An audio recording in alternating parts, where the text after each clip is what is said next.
All right, and we are live. All right, ladies and gentlemen, welcome to this Christmas podcast this year. Like I said in my previous channel, this year I'm hosting, and glad to have everybody join us this year for this thing. See some people here in the chat. Welcome all. Thank you for joining. Um, right here, I got Warhorse and Messenger will be joining a little bit later on, and Shining will probably join on. I know I sent the link out to the people in the Hangouts there, so anybody that feels like they want to say something or join in, you're more than welcome to. So, well, Merry Christmas, Warhorse. Hope everything's doing well with you. How's your Christmas been so far? Very uneventful. Merry Christmas to you too, Element. And yeah, look, the solitude and the quiet are that's something I enjoy. So, like I said, the day's been uneventful so far. The doggy got a new bone, and I didn't get anything except him chewing on it. So, Sounds like a good Christmas. yeah, it was. I didn't buy myself anything. I mean, a lot of people I know do that. I just, I get what I want and need during the year. So, to me, Christmas isn't a good excuse to run out and buy something I don't need. But I, you know, yeah. I mean, I'll make a decent dinner tonight. You know. Something good to eat. Nothing fancy. I've been enjoying the air fryer and everything with the rotisserie. So yeah, I mean, to me, it's kind of like another day. That's all it really is. Yeah, same here. Same here. I'm like you said, I usually buy myself what I want, like you said, during the year and everything. And so that way I'm happy if I don't get anything, because when you're able to afford what you want to buy yourself, then that's kind of like, what I do for people during Christmas is I just give out gift cards. It's really easy. And I throw it in a little stupid bag and I'm like, here you go, take it. And that's it. So, and I did that, yesterday, for the family and, others. I'm just like, here's an Amazon gift card, buy whatever the hell you want, Right. because I don't know what to get people. Make Bezos a little bit richer. Yeah, exactly. And everybody seems to love that crap. So, that's what I do for people. I keep it nice and simple. It used to be, that people back in the day kind of took the time to see what people really wanted and get to know people. But nowadays that doesn't happen anymore. People would actually go out to the mall and, fight an old grandma to go get something for somebody. And nowadays it's just, people just kind of, give people like Netflix subscriptions and stuff. It just comes to show you how far we've come in time of people relations wise. It's not very existent anymore, is it? No, the thing is that what I used to do with my mother, once I got older and everything, is the same thing I did with my wife or wives, if you want to call them, is basically we tell each other what we want, and maybe have a little list of things. In other words, don't buy me something that you think I like, waste your money, something that might have to be returned, or something I won't use, or crap like that. So make a list out of a few of the different things, and I'll pick off of that list, or you can pick off of it and do what you want. And if it's affordable, we go that route, which to me always made real logical sense. Of don't buy me shit that I don't want, that's just going to be collecting dust somewhere, or I've got to return, and then you got to ask for the receipt, which that's kind of uncomfortable for people. Now you know how much they spent, Yeah. So it just makes better sense. Now you can't do that with everybody, of course, but with your immediate family, I think it's a good idea, so that you're actually getting them something that they enjoy, and thus the list, so they don't really know what part of the list you're going to pick.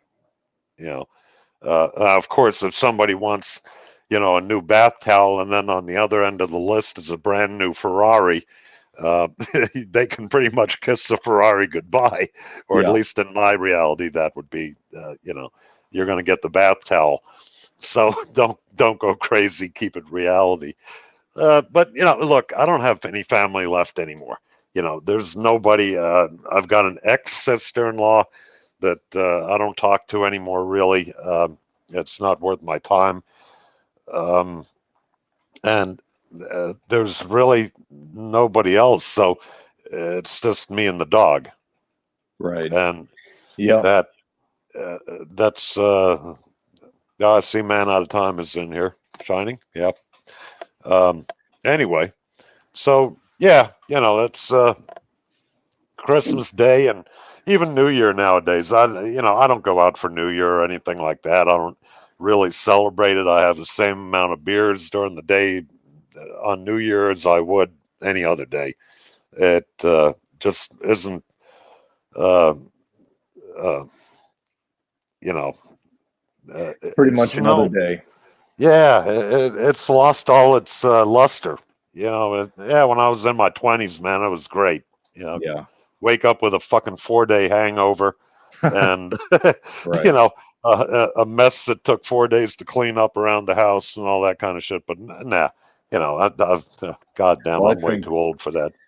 I think back then, there was more of a sense of people wanting to get together, and there was more emphasis on people getting together. It wasn't the distraction of technology that we have today, and people kind of were forced to engage with people, and so there was more of a big to do about it. And I think people went a little bit farther of a distance to make something more eventful, or to kind of put the effort into getting people together. But nowadays it's just not that way, and so it's not really the way it used to be. Yeah.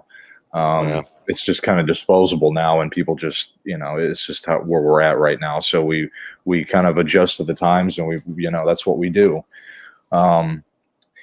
But it's good to have everybody here today. I try every year Shining does this the Christmas podcast, but this year I decided to take the reins on it. It's important that we do it. I know we probably have some new guys in here that have never joined the Christmas annual podcast or whatever, and why we do it. It's important because it's a place where we can get together and we can talk, and we can see how everybody's been doing the year, and just make sure everybody's not dead or dying. Right. But let's see, look at the comments here real quick. See where Shining's in there. Let's see. He's down there. Get in here, Shining. Don't be shy. Yeah, come on in, man. Well, let's get the old gang together again. Well, the old part of the good old gang, not the entire old gang, just the good part. So, and a lot of people don't understand. We've been around for many, many years. My God, it really is amazing how long we've been around this crap. Almost to the point of burnout. I think we've already burnt out. This is just kind of a therapy session because of the burnout. Yeah. And getting together once a year, we can find out who got married. Yeah. Let's see who got married. Go ahead and raise your hand. I'm kidding. Maybe not. I don't know. Oh man, there's a lot of people that went completely different directions after 5 years ago, when we were, I think, at our prime or at our peak, I think, with all of this stuff. Yeah. And a lot of people went various different ways with everything. So I think oh my God.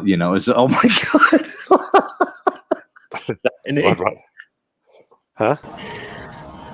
I was Shining. You just what's up, ladies and gentlemen. I hope I'm not crashing the party too soon. No, not at all. But turn your audio down just a little. Oh, wait a second. You're really like crackling or breaking up.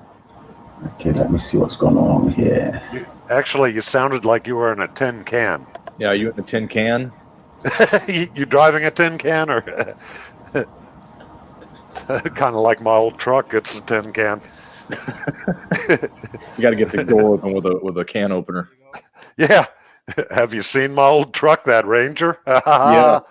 It looks like a can opener's been put to it. Let me grab a beer. I need a beer. Yep. Is that better? Yeah, you're a little bit low now. Too low now, you're saying? Yeah, you're a little bit too low there.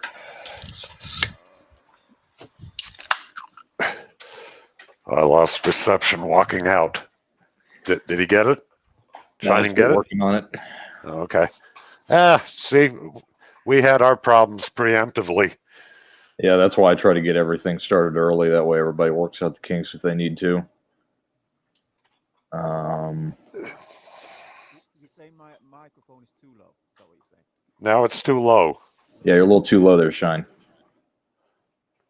Turn up just a little bit. All right, just give me a moment.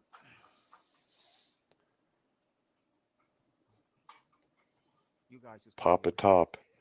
Ready to flies and pop a top. Did you hear my pop top? Or pop?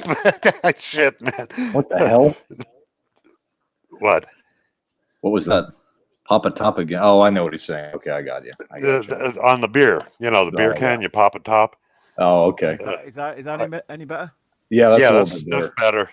Could use a little bit more, just a little bit. How about this? Is that better? Let me see. Yeah, well, just a hair. I'm going to have to put the boost on there. That's perfect. That's perfect right there. Yeah, that's good right there. You see, it's been so long since I've done a podcast. That's because you're getting old. So long. Yeah, I've. I did a clean install recently, as you know, Elements. So all my settings have reset. Your settings? So, I have to do all my settings. That's correct. Well, welcome, Shining. Glad you're here. We got everybody here willing to say hello and everything. So glad you're here. Me and Warriors are just shooting the shit. And yeah, we got all kinds of topics and stuff to talk about. We got all sorts of things. So how's your Christmas doing, Shining? How's everything going? Oh, it's a wonderful day. Brilliant. Yeah, I always, as someone said, rightly said, shout out to everyone in the chat, by the way. I see. Big shout out for Alpha Male Guide. He's picking up some of our topics. He's laying them out there. So, yeah, someone mentioned in the chat there how it's more December the 25th. And if you remember the last Christmas podcast, it doesn't seem like such a long time ago. Me and Messenger said, well, it's more that people just make an effort, or it's just that so many people expect there to be something good going on. So this type of mass hysteria sort of creates an environment where you know, how did I put it now? A good self-fulfilling prophecy. So instead of having a negative feeling, you sort of feel like things are going to go right. So you sort of look for all those options and you do all those things and you're more motivated to do things right. But woke up this morning, so peaceful. The single mothers weren't kicking the shit out of their little kids to go to school. Managed to get an extra hour's sleep. And then I put my shoes on because I bought all these winter clothes and obviously I haven't worn them. So everything I wore this morning was brand new, except for my shoes. So I had all my brand new jacket, brand new coat, gloves, and I just went out for a walk. And I was hoping to get the entire lake to myself. You know, I just live by a lake, and it was just so peaceful, so nice. And somebody had decorated one of the trees in the forest. That's funny. I took pictures of it.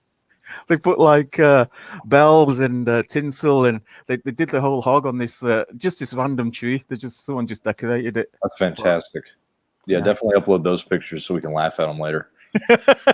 No, they're really cute, really tiny bells and little like reindeers and stuff. But you know, probably put like a oil over the tree for like tinsel or whatever. Yeah. Well, how are you doing, Warhorse? Long time no speak. Yeah, no, man. I've been, you know, I don't know, all over the internet checking out new, what do you call it, platforms? You know, BitChute, Rumble, Odyssey, all that crap, and it's been driving me nuts. So it's like, you know, I have to make a video about some stupid shit. So I do it about same old crap that I started doing later on in the years about shit around here.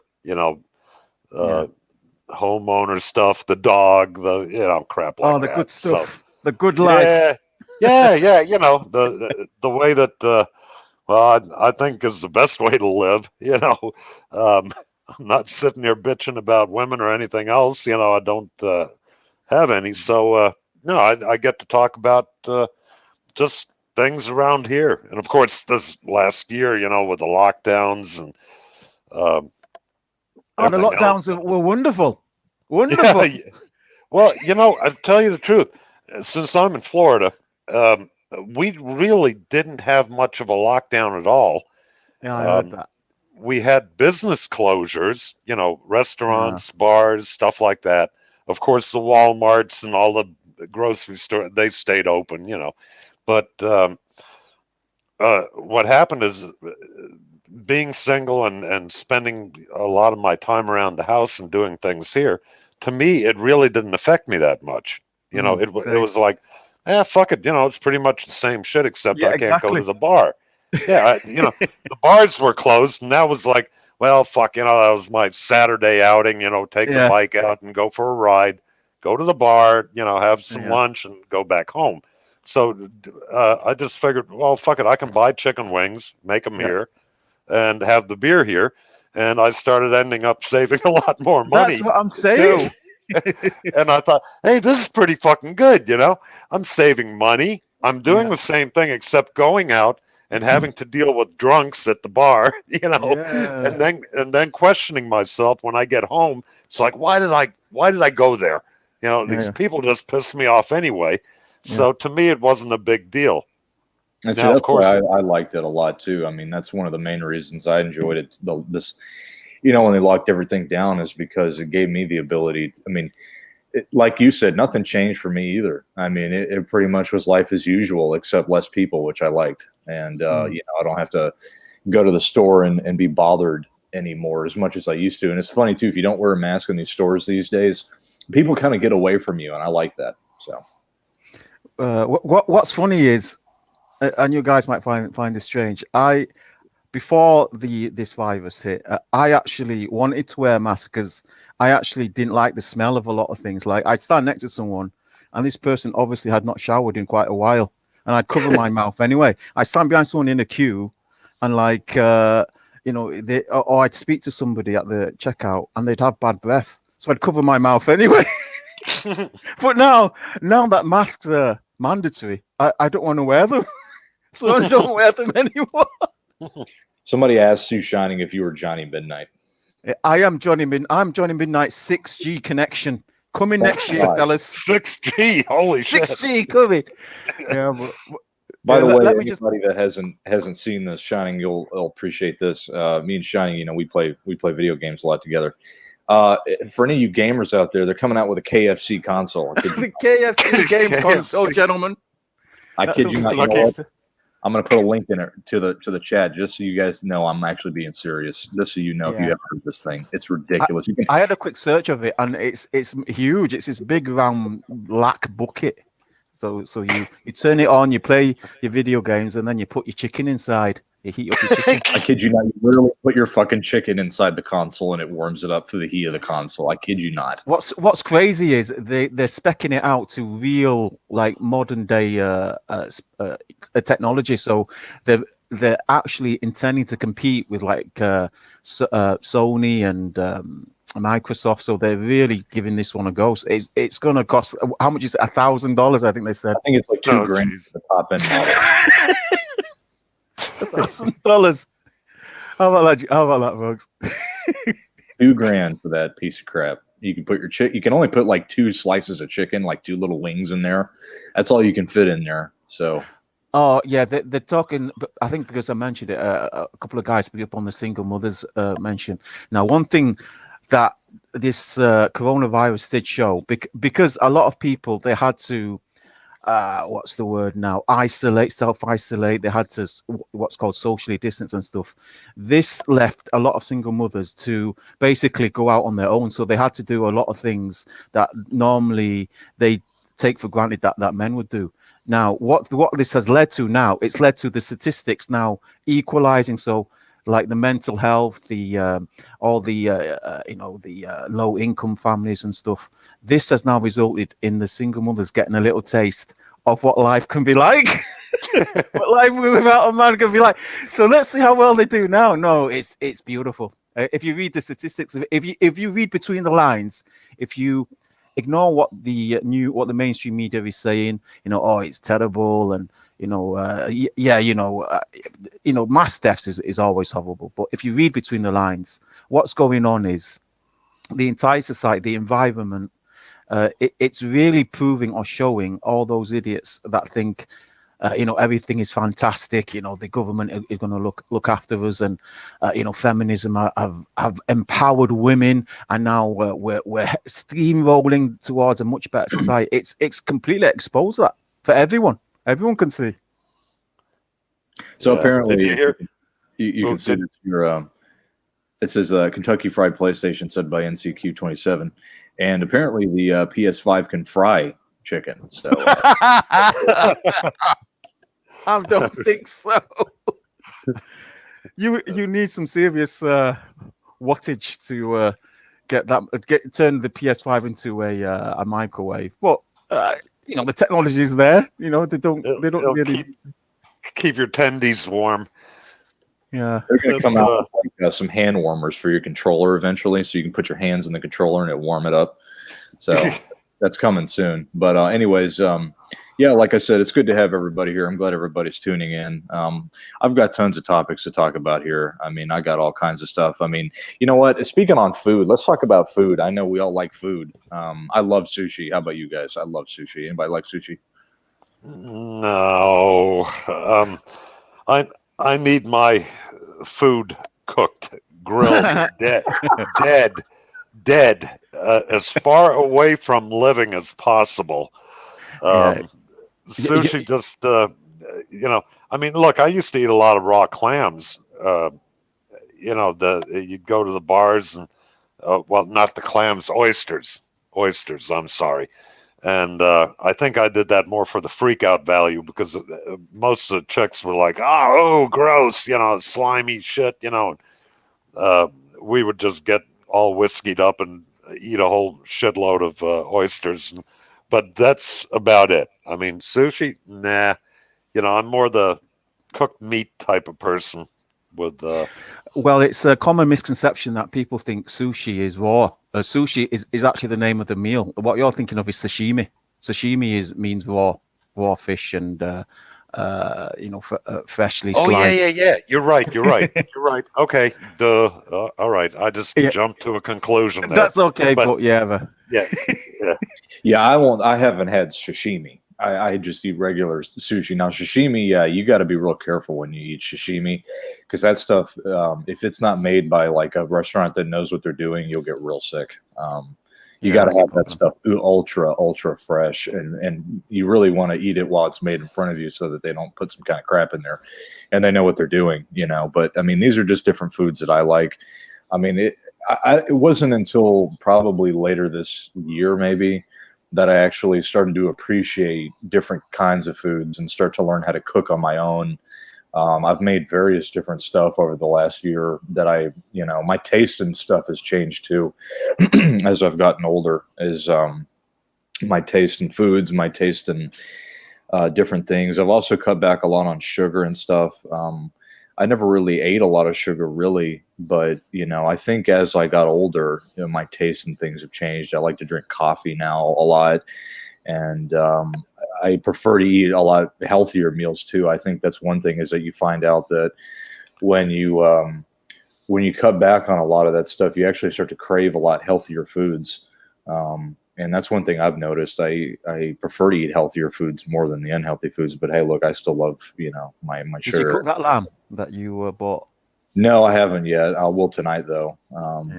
He's never had lamb, or he's new to lamb. No, I'm new to lamb. You're missing out, brother. Lamb is probably one of the better meats. Well, every time I talk to Shining, he's eating lamb, so it must be good. It's just coincidence. Country's running out of lambs over there. I talked to Shining. I'm like, hey, what are you doing? Oh, I'm cooking lamb. I'm cooking me some lamb. See, his English accent's terrible. I have to put up with this all day. But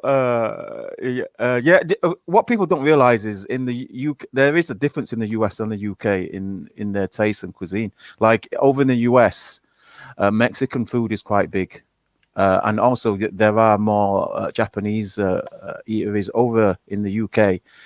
Mexican food is still quite new, and was not as big on coffee as they are in the US.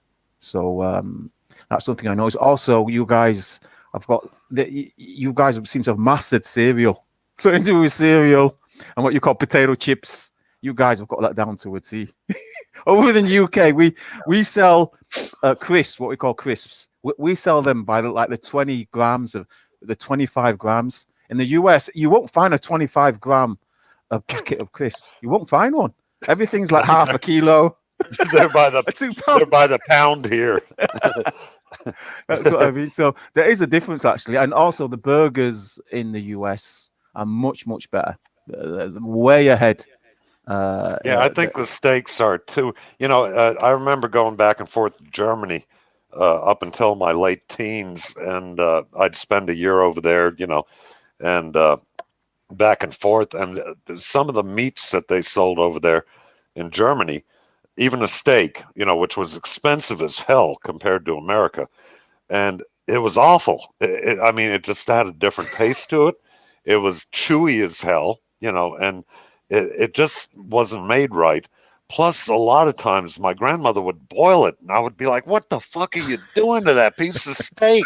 Why are you boiling steak, Yeah. And of course, she was old German, old school and everything. And she worked in a butcher shop as a butcher, I guess during the war. And I just, it's like, God, get me back to America where the hamburgers and steaks taste like meat. Steak, man, that's a sin. Yeah. Oh God, yes. But I got to tell you guys, the one thing this year I did was I bought an air fryer, a big one. And I don't know if you saw the video I made on it, a while back, probably beginning of the year, or maybe it was the end of last year. Fuck, I don't know. But this damn thing is the tits. It's like I haven't used my barbecue grill except for one time. And everything that comes out of this thing is as good, if not better, as either deep frying or barbecuing. And also it has a rotisserie in it, so you can put like a chicken in there, or like a turkey breast or whatever, and rotisserie this thing. And holy cow, the taste is unbelievable. It cooks so much different than an oven or a barbecue. And do I so good? Wait a minute here. Somebody talking to me. Anna von Rammstein. He's practicing his German, it looks like. No. He's der soll ein bisschen mehr da üben. Das ist nicht richtiges Deutsch. Ich bin von Hannover oder Langenhagen. All right, sorry about that, guys. Everybody, sorry. I hate doing that. Speaking in a different language. It's rude as hell. My mother used to slap the shit out of me when we did that in public.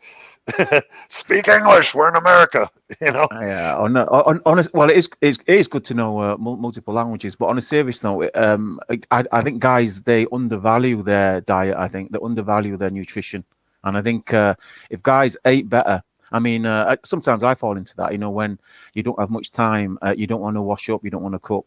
So you put a frozen food, you put in a frozen meal in the oven or something.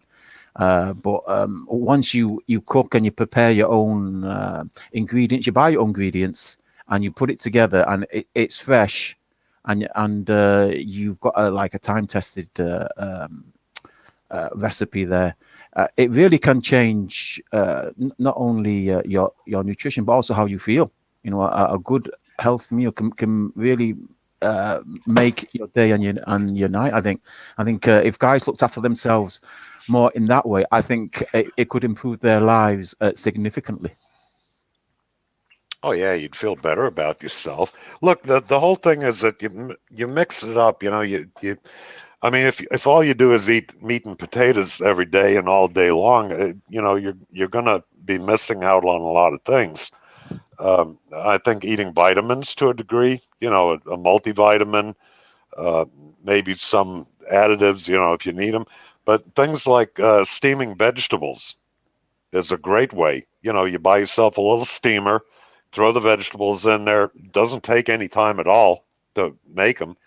Have whatever meat you like. And, I like all kinds of meats, but I think that's my staple, my go-to for the main course, if you will. But vegetables that go with it, things like mushrooms, I mean, all this kind of works together. So, yeah, you got to break it up. And it does make you feel better. It's healthier. Well, I it's don't good to know. apply that across the board. I think if you're doing the same thing year in year out, it is quite depressing. I mean, I always swap up my routine. I always have I change what I eat like every week. I change my routine. My entertainment. Some days, some weeks I'll stay mainly indoors. Some weeks I'll try and get out as much as possible. I'll try and spend certain periods, getting in touch with people. I spend certain periods, aloof and in solitude. So, it's good to mix it up. Try and have a varied life as possible. Yeah, it is good. I mean, you got to make sure that you eat healthy, otherwise, you'll die of a heart attack and while you're at work or something.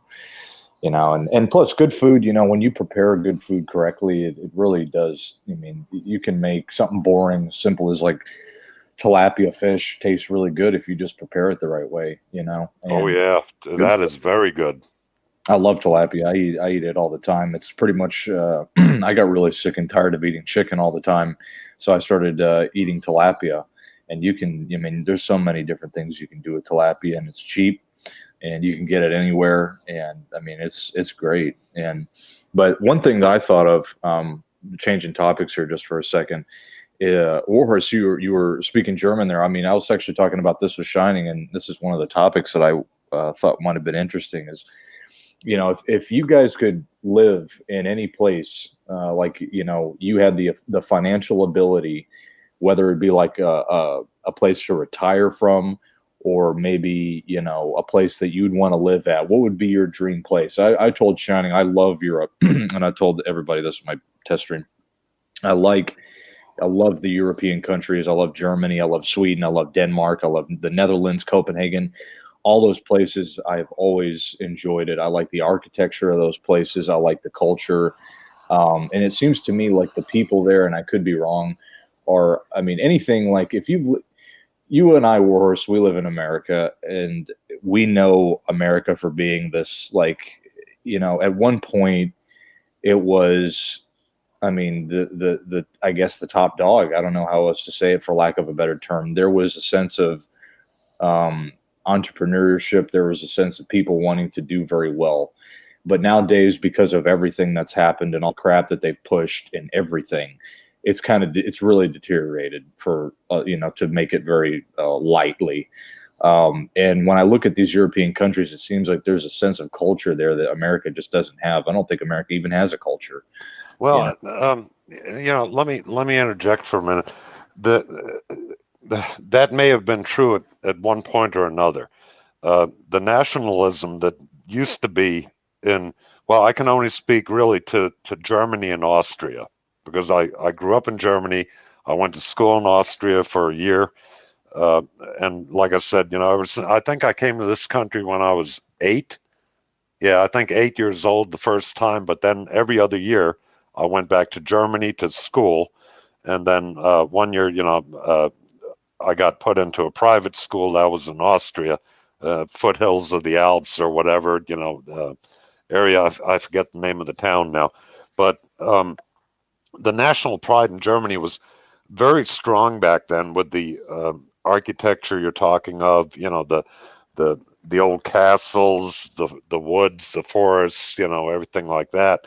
And it was a great place. Now, the people especially up in Lower Saxony, which is up north in Germany, very closed-minded people, and being in America, and once you become Americanized, is what I would call that. You have had this, yeah, I have to say, you had this freedom over here, where you could achieve a lot more.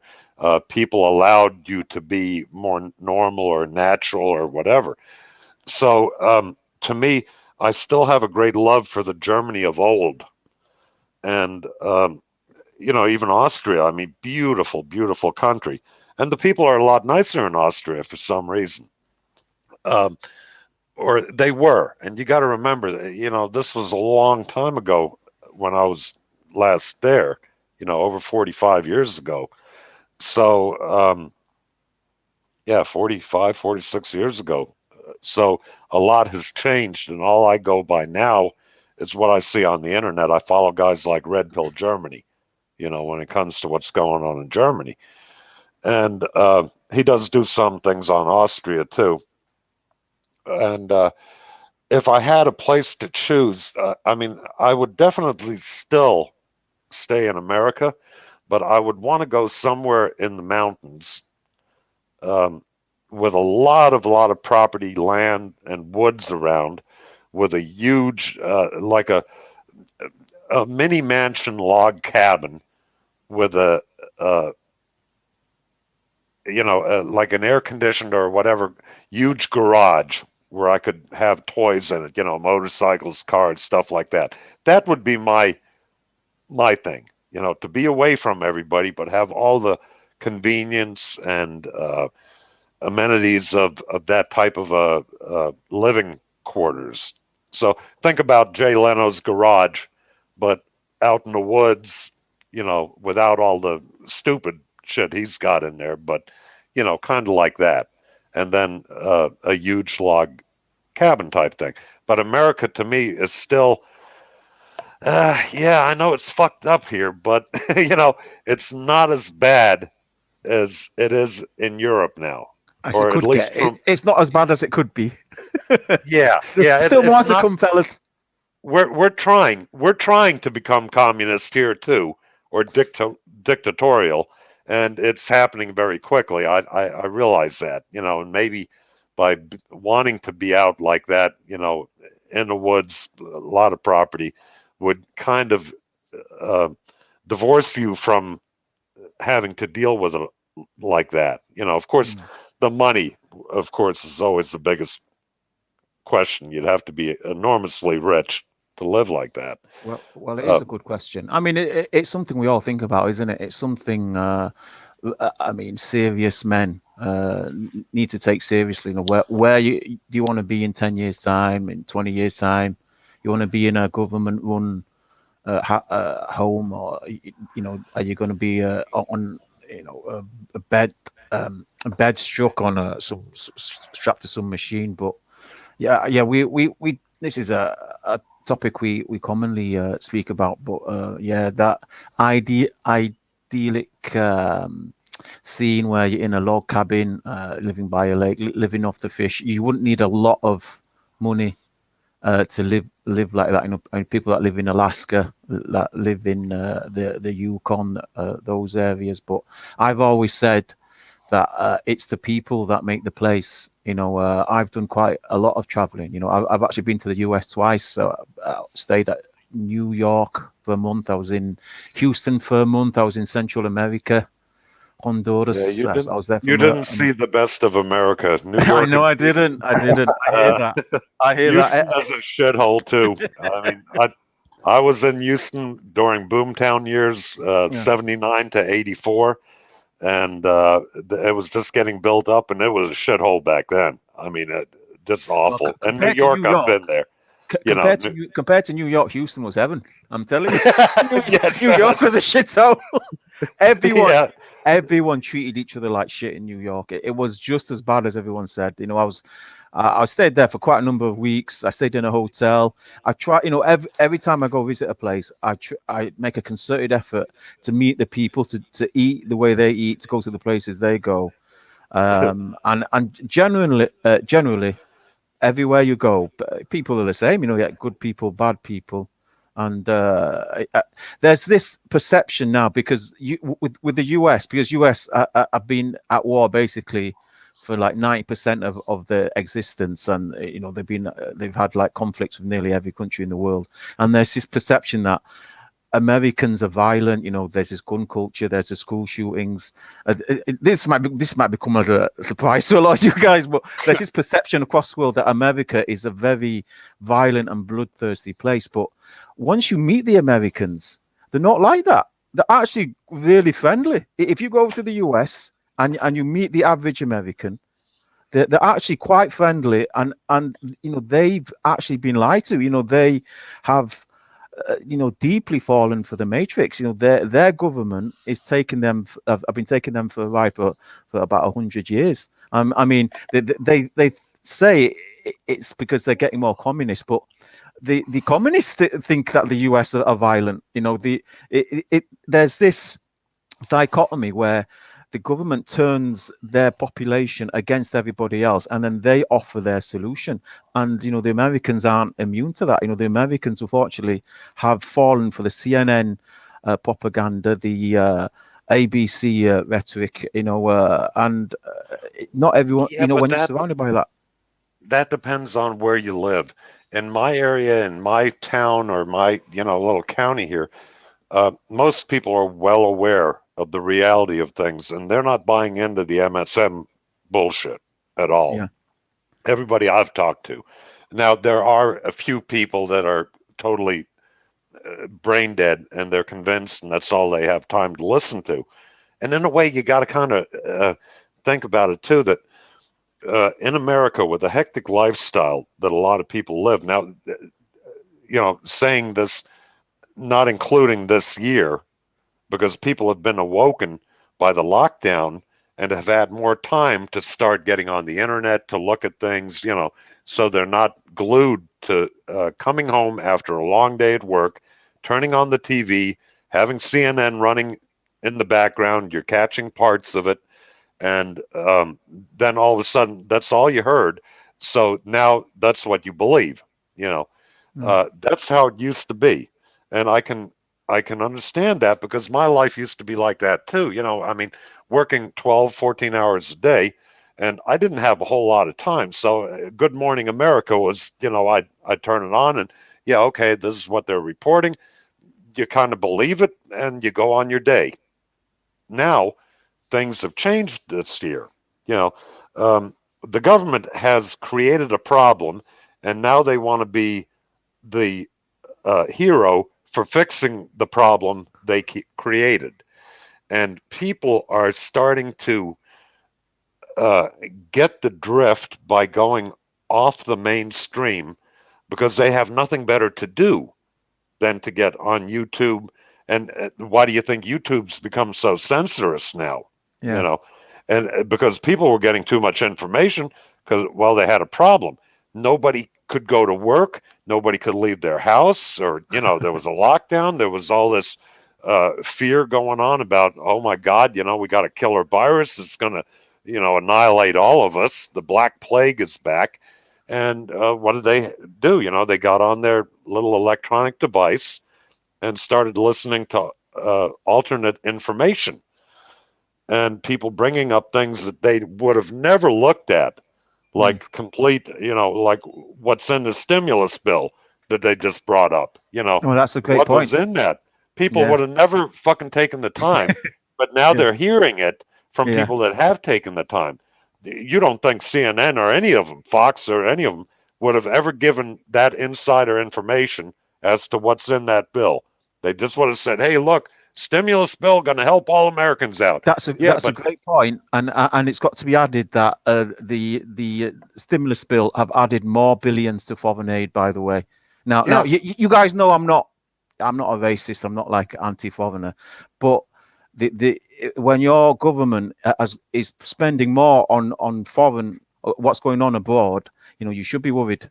If they're spending more money on the average Joe, outside of America. You should be asking questions. But your point brings up another question, and that's, well, why don't people do anything about it? Why did according to the official figures, half the Americans in the last election voted for the same two parties, the Democrats or the Republicans? And I've been thinking about this. Why do people keep doing, even though they know what's going on, even though they suspect something sinister is happening behind closed doors? Why do they keep doing the same thing? That's something I actually mentioned to Warhorse about not too long ago. And they have done so much stuff, and I'll just account this list, some of the things I was chatting with Warhorse about. And if you look at history in America specifically, or in most countries really, you have, first of all, they assassinated Kennedy and people didn't do anything. Then they assassinated Reagan and people didn't do anything. And then 9/11 happened and people didn't do anything. And then they exposed the pedophiles in Hollywood and realized that there was all that going on, and people still went to the movies and didn't do anything. Now we have this coronavirus outbreak, bull crap, and people are all wearing masks, and now they're coming out with the vaccine, and people haven't done a damn thing. People are not going to do anything, and that's just how it's going to be. I don't know why. There's many different ways to look at why. I think, first of all, people don't care anymore. The lack of the fighting spirit in people, I think, has been beaten out of them. And also, when you look at it, we have this new generation coming up that have grown up in all of that. They, and another thing I realized is if you look at who the most patriotic people are, the people that are patriotic and they believe in the Constitution and they fight and they want to uphold that, it's typically older people, because they realize what the importance of those things are and what represented and what they stand for. We don't have that in the younger generation. They could care less about that, because a culture has been brought up with, all this crap on the TV now, and disposable items are, we have this consumer culture, and the disposable, everything's disposable now. So there's no value in upholding something. It's just get rid of it if it doesn't work anymore. And you add, you have that. You also have a lack of spirituality in people. They don't see anything above than their own ego. When you combine all these things on top of that, people become complacent. When you brainwash people to the extent that they've done it here, in the world, you're not going to get people to want to stand up for something that really determines their ability to have any freedom. And, you keep allowing that kind of stuff to happen, before you know it, people aren't going to do anything. And that's exactly where we're at now. And now we have, over the last year, with everything that's gone on with, this pandemic, or whatever you want to call it, you have a whole entire culture and society now, or not a culture, but a society now wearing masks and upholding and following the rules. And unfortunately, I believe what's going to happen is people are going to do that until the very last breath that they take. And that's just how it's going to be. So then you're left with the people that are going to, go against it. And unfortunately, people are going to be ostracized. The people that go against it. That being said, though, I do agree with you on the most part. People have, I think, right from childhood, which is why I always propagate, do not send your children to government-run schools. I think right from the youth, they turn children into zombies. So I think people have been zombified. It's not a small matter here. It's right across the board. You have to act normal, speak normal. You have to just be like everybody else. But that being said, adding to Warhorse's point, I think this year and last year as well, you've been seeing a lot more people resisting. I'm not exaggerating when I say most countries have this year. I've seen huge protests. We're talking hundreds of thousands of people. You guys, I don't know if you guys in the US have heard about the Yellow Jackets in France. They've been protesting for 4 years. These aren't small protests. They've been locking down Paris, locking down the big cities for the past 4 years. Over in India, they had 250 million. I still can't believe that's like quarter of their population are on strike and because of the stuff that the government are doing. I think people are waking up. I think people are beginning to see. And someone mentioned in the comment, he says, "Well, no one's going to do fuck all." But if I can quote a video which I watched from what's his face, Phil G. Phil G's put me on to Mark Passio and Alan Watts. So I've been watching those guys. But that's what they want you to believe. They want you to believe that everybody else is not going to do anything, so you shouldn't do anything. Everybody else is a sheep. You should be a sheep. But I don't think that's the case anymore. I think more and more people are trying to do something. The problem is they don't know what to do. You know, where do we go? You know, how do we protest? How do we get things back to a much better situation? You know, how do we change our government stance? You know, like for example, this stimulus bill, they're giving $3 billion to Israel. Yeah. But why the fuck does Israel need $3 billion from the US? The US is suffering more than Israel. Or why does the Smithsonian Institute need $2 billion? I mean, that's going to help people that lost their business, exactly. their job, and live. But here's the thing, too. Look at it this way. People weren't doing anything before because they were too comfortable. Yeah. Okay. Maybe. This is why they, you know, you only had the two choices, Republicans and Democrats. All right. And everybody knows, or they have to admit it, they're both crooked as hell. You know, That's right. I mean, they're all out for themselves. They're money grubbing idiots. They're all, you know, whatever. I'm not going to go into that in depth, but here's the thing. If you're comfortable, you're still, you know, in your house, you're buying your food, you know, gasoline is cheap enough. You can still buy a car and, you know, all this stuff. And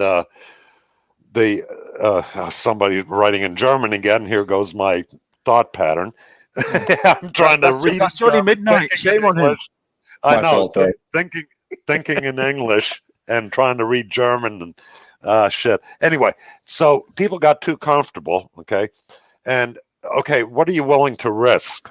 You know, are you willing to risk your comfort and go out and look? You know, the only way around what they're doing to everybody, and in a lot of countries, you know, with this dictatorial crap, violence is going to be the only thing they understand.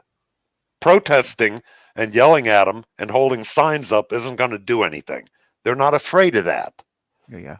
Okay, because they've got the police, they've got the military, and they know that they can get their jack-booted thugs to step on your neck. Now, with all this crap going on, people losing their jobs, losing their houses, not being able to eat, you know, and everything else, people that have nothing left to lose become dangerous. And this is where they fucked up.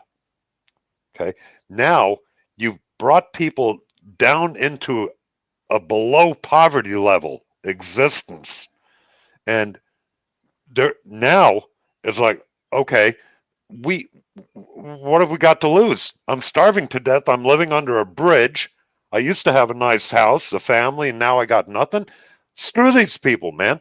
You know, and eventually there are going to be people that are going to break. I mean, you're going to see somebody do a sniper thing, or, you know, going in, blowing shit up like that McVeigh guy or whatever. You know, you're going to see that because these people have nothing left to lose now. You'll start to see the change. They pushed it too fast, too far, and all the indoctrination with, like you said, Shining, in the educational system, and especially the colleges. And we were talking about that years ago with how badly feminism was involved in that. Okay. And that brought about a lot of this as well, that you can't criticize this certain group of people, you know, and you got to believe everything they say. Well, all that's starting to go out the window too. Look at, you know, all the sexual, you know, what do you call it, against Biden, you know, that he raped a woman and shit. Yeah. Oh, all of a sudden, believe all women except her, you know. I did a video on that. You know, look, it's all falling apart. They've overplayed their hand, and it's going to get violent. It's going to get bad. And the only thing saving us in America is the fact that we do have guns. Yeah. You know, this is something that the Europeans have let themselves go without, and the Australians did too, by taking all their self-protection away. And now what do? What do you do? Pitchforks and baseball bats and maybe machetes if you're lucky. What is it in England? You can't have a butter knife without getting a permit. I mean, come on. How far do they want to go? Now in America, we still have the ability to defend ourselves and take action against the government. That's what the Second Amendment was there for a tyrannical government, which is exactly what we have now. It's a tyrannical government. People don't learn unless you holding up signs and saying we don't like what you're doing, and then everybody just goes home at the end of it isn't going to change anything. And that's the one thing that a lot of these people that are in the, I don't know if you want to call it alternative media, they say that, and it's probably because they don't want to get in legal trouble for it, and that's understandable.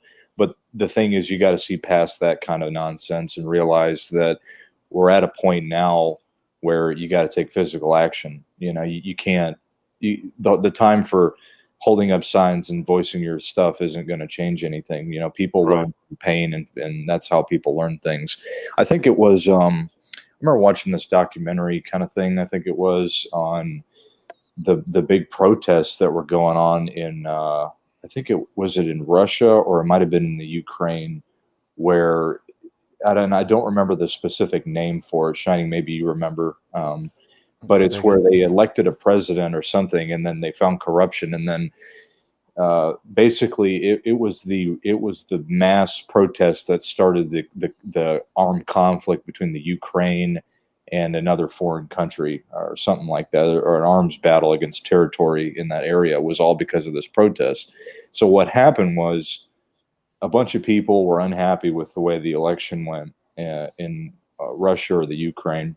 And so what happened was they started protesting, and they said, we're not going to, we're not going to stand down unless you change the results, or, you give us some kind of benefit to this. And so people didn't. So people stood out there for, I think, weeks and weeks waiting and protesting. And eventually they didn't turn the results into the public's favor. They got really upset. They started protesting. So then what happened was things started escalating into violence. They started saying, we got to disperse people from the area. So then they started sending in the police, and the police came in and started dispersing people. Well, what started the protest and the riots was that they saw, I think, the police beating people with but it wasn't with billy clubs. It was like with metal bats, and they believed that was going on. So people got really upset and really pissed. So then they started a whole bunch of riots, and then those riots turned into massive riots. And then, anyways, long story short, it eventually turned into the police started shooting people, and it basically was a gun battle, a massive riot gun battle, and the Russian army or whatever, or some specialized police unit started implementing snipers and started sniping rioters that apparently had guns or something. So anyways, I think the lesson or the point of that is to say, like, you don't get these people's attention unless, people get violent.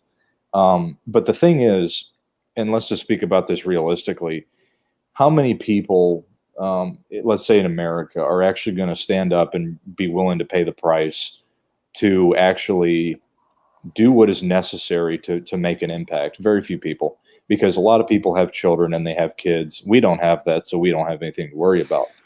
But you see, the two of you make exceptional points, and those points that they have to be considered. I mean, Warhorse made the point that people got too comfortable, and you made the point that people still have families. They've still got stuff to lose.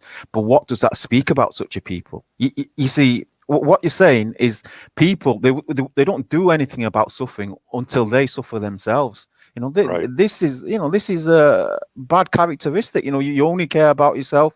So there's that that story about the bull, or the the person who didn't do anything and just watched how all his neighbors got wasted, and then obviously it came time for him to get wasted. Now, if you're in that kind of society, that society is doomed to fail.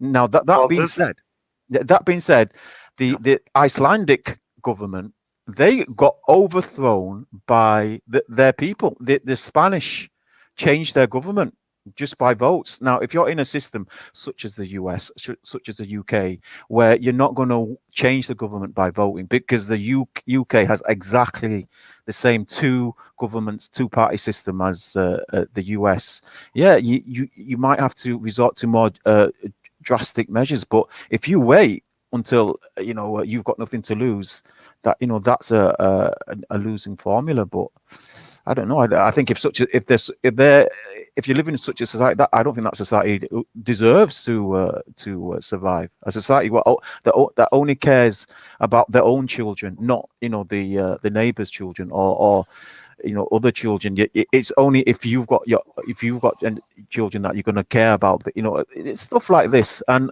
that's what Hedges said.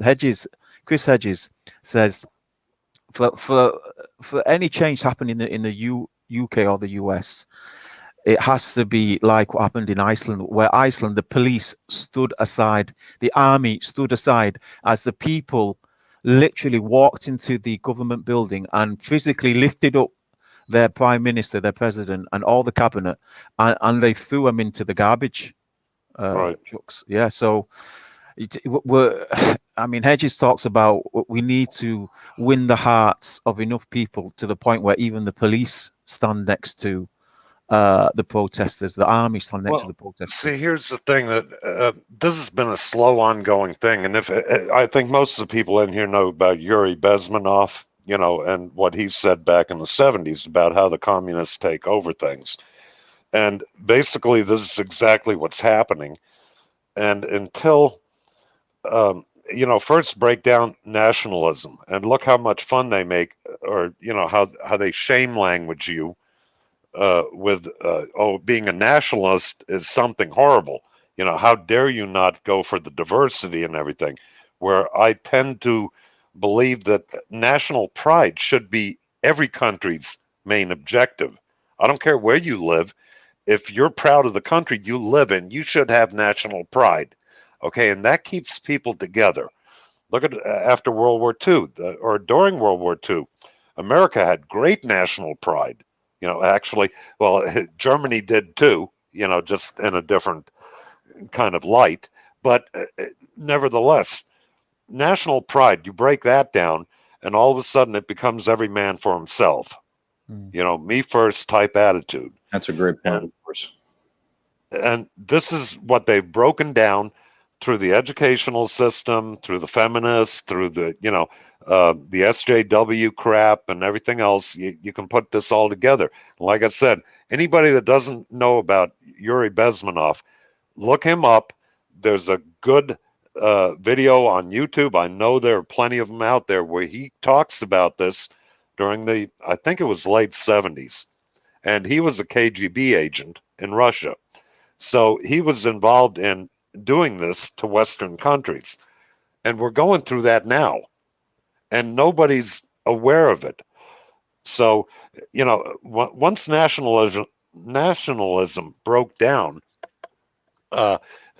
people no longer had that pride in their country or cared about their neighbor or cared about anything but themselves. In other words, what we call a NIMBY now, or what I've heard, a NIMBY, not in my backyard. In other words, everything's cool, but not in my backyard, right? So that's the kind of sure, let the Somalis. Can I pick up something on that you just sure, said? Sure. Okay. Yeah. I'm not anti-nationalist. I think having pride in your country, being pro, like for example, I tell everyone to buy British produce rather than having to encourage the import of things that we can grow and farm here. But unfortunately, they've demonized nationalism. They've used nationalism against the patriots. For example, right. There was no reason for America to invade Vietnam. There was no reason for America to invade Iraq. Now, when that happened, they used nationalism. Say, well, you hate America, then why don't you want to go kill Viet Cong? Why don't you want to kill a terrorist in Iraq? Because you can't be a patriot. Now, people should have been able to distinguish the difference between not wanting to kill people that had nothing to do with any of their problems, and loving your country. But they see, this is what I mean. They fooled, using propaganda, using the mainstream media. They fooled the Americans into thinking, well, being American means you hate those people over there. But that didn't work out very well for them with the Vietnam War. Yeah. Because the Vietnamese people had more nationalism in them, right? And the the Americans had the hippie movement, which was equally as crazy as whatever's going on now with the SJW, purple-haired bunch. But it wasn't very popular, and it got out relatively quickly that the Vietnam War was started by the CIA in Cambodia. That's right. And it moved into Vietnam, and the Vietnamese didn't want any part of this shit. So they had nationalism, they had pride in their country, and they were going to fight to the last man with bamboo exploding, bouncing. But do you see how they Betty. demonized it? Do you see how they demonized nationalism over in the US? Yes, I know. Yeah. I know, and Mitch Hernandez says CIA criminals in action. Of course, they've always been. They've toppled governments. They've installed leaders that they want and everything else. And what do you think's happening in America right now? I mean, we're just the foreign country now to the CIA and the FBI and all the alphabet agencies. I mean, come on, this is apparent to anybody willing to take a good look at anything. So nationalism, see, this, like I said, the Vietnamese had the nationalism. That's why they want to ruin it in this country, or in most countries. If you're English, don't have pride in being English. No, we want this diversity, or don't English. No, but I'm saying your government is telling you that. Yeah. Like in Germany. Oh, no. Merkel, she tells the guy to put down the German flag. No, you can't fly that. What the fuck are you talking about, you little Gestapo bitch? I mean, what a horrible broad. And, I feel like a man without a country. I used to have pride in, being a German, and pride in being a naturalized American. But goddamn, the way things are going, I am not so sure I got pride in anything anymore. Yeah, I think people, especially patriots, especially nationalists, you have to distinguish between what the government says and what your country says. What your people say and what your government say aren't always the same thing. The interests aren't always the same. Sometimes the government is against the people, and they'll tell you it's the opposite. How does Ike put it? Problem, reaction, solution. That's a government nowadays. It's all about manipulation and propaganda. But the people are becoming sheep. Yeah. So we agree on that. You can't even like be proud to be part of the people anymore, because they're all like a bunch of fucking sheep. With their ring in the nose. Like a good farm animal, like a bull. They got that ring in their nose. And they're being led down the road of, sure, we'll go along to the slaughter. I mean, how do you have pride in people like that? Yeah. That's your own people. Yeah, I think that's the thing. And I'll just interject here for a minute. I think Warhorse. You mentioned great points. I mean, that pretty much it is. What Yuri Bezmenov said, I've watched his video many times, and he breaks, like you said, if you haven't seen it, anybody here, and you want to see how they do this stuff, go look it up. I can't remember the exact list of how he did it. I think he said they implement first what was it? He made I don't remember it. You'll have to go and watch it. You get the young people, you get the educational system, you break down national pride. Yeah, there's a whole routine he goes through. And if you listen to it, we're going through it, and we're in the latter stages, actually. And I think he said towards the tail end, the only way to change it is either to roll in the army before a civil war starts, or towards the tail end of after you overthrow a nation, you basically have 2 points to change the tide of events. I think one of them was before the country erupts into a civil war, you either roll in the army or you do something else. I don't remember. Anyways, the whole point is it's worth watching. But now here we face, we've got so much has changed in the last year here, and it's hard to even come up with words for it.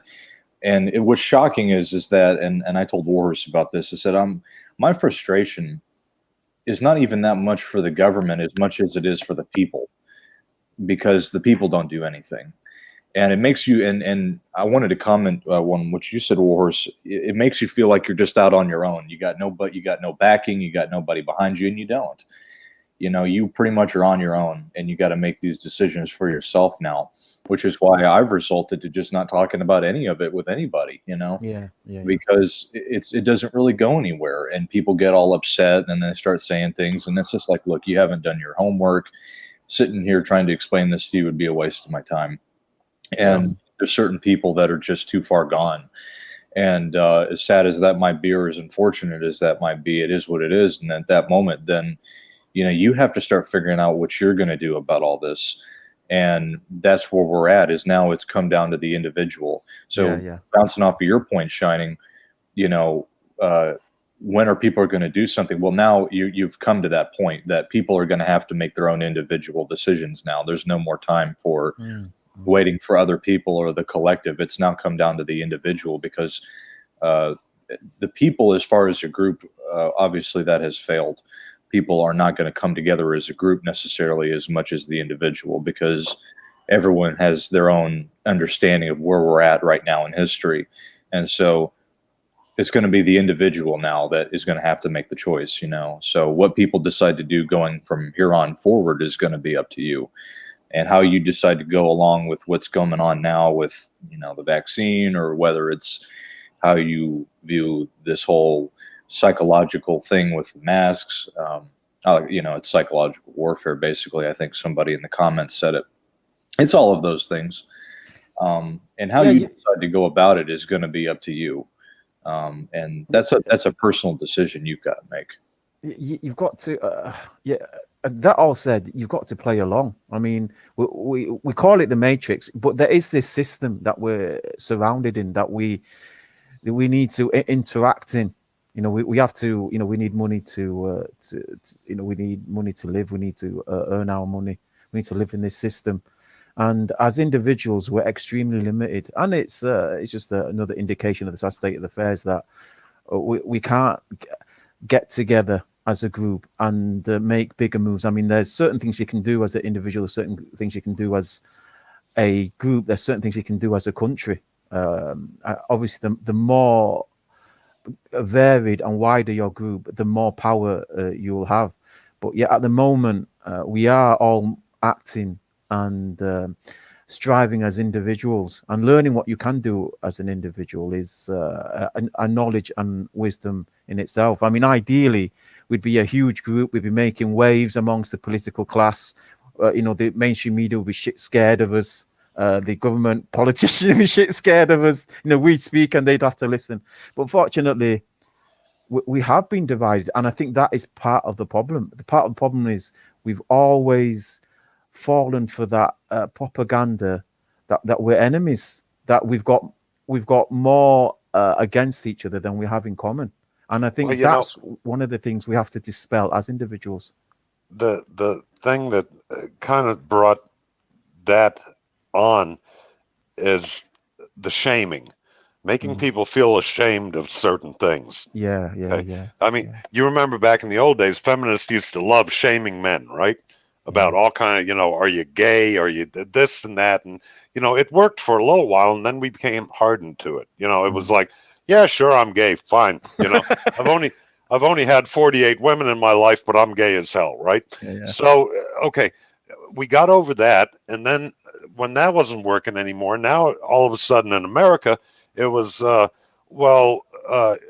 slavery. You're white, and you owe black people something. You need to It's check your another privilege, shame. bro. It's another shaming tactic, and nobody had anything to do with this. I don't know one white person that owned a slave. I don't know one person. Not their parents or their grandparents. Now, the other thing is in Germany, what was the big shame there? Oh, Nazis, everybody's responsible for what the Nazis did during the war. Are you shitting me? Yeah, my grandfather was in a Luftwaffe. Okay, he didn't have anything to do with Jews, nothing concentration camp. Matter of fact, he got shot down over Russia. So look, I'm not ashamed to be a born German, because of what Nazis did. Now, I didn't do it. My mother and my whatever immediate family, they didn't do it either. And I don't, my grandfather and my grandmother didn't do it. They were part of the Hitler Youth, or my grandmother was, the Hitler Girls or whatever that was, but she didn't have a choice. And I talked to her about it when she was alive.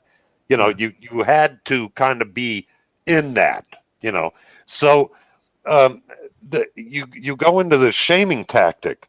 And nowadays in Germany, I think even saying the word Nazi is illegal, or, something like that.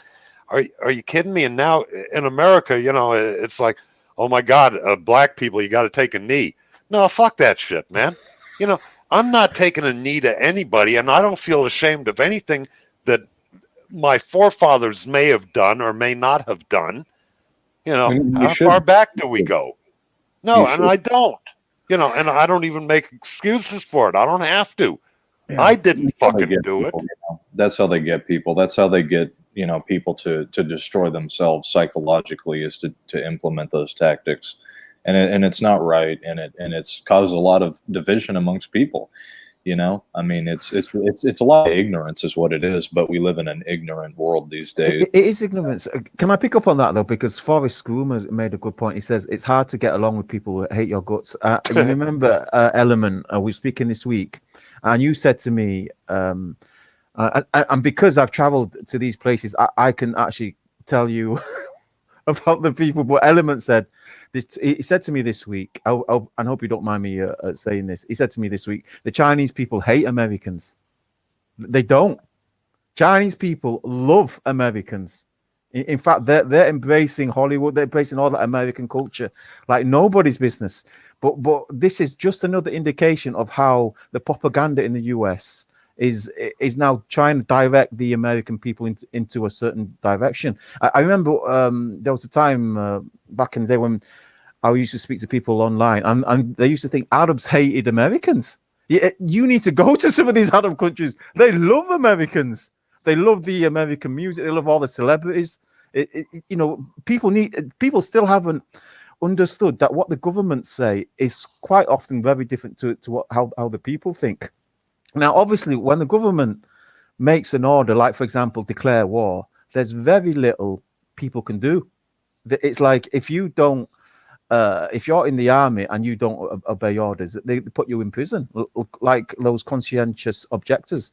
And that's the thing. We have to, especially in this day and age, we have to open our minds sometimes to the fact that maybe we too are deep in this matrix, and we too might not have the insight into some of the information that we need to make some of these decisions.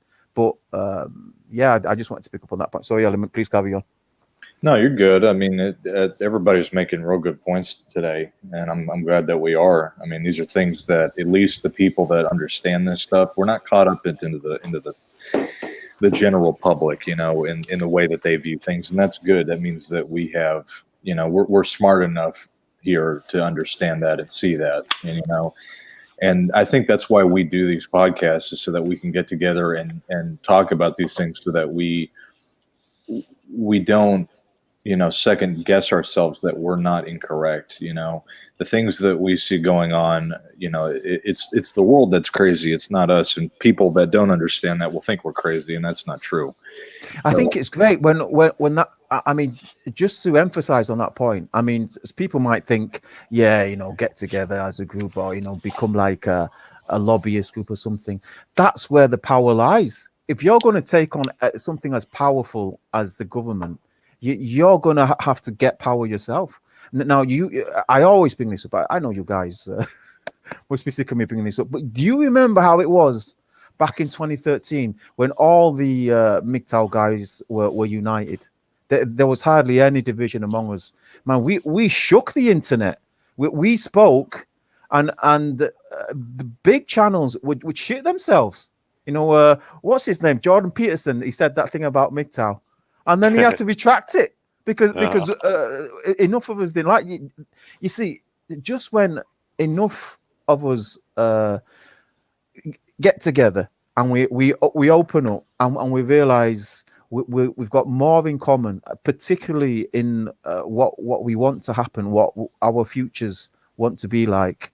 When we actually just start realizing that, do you see the ripples that happens from that? It's not just fairy tales. We can make a difference. We can what's the word now?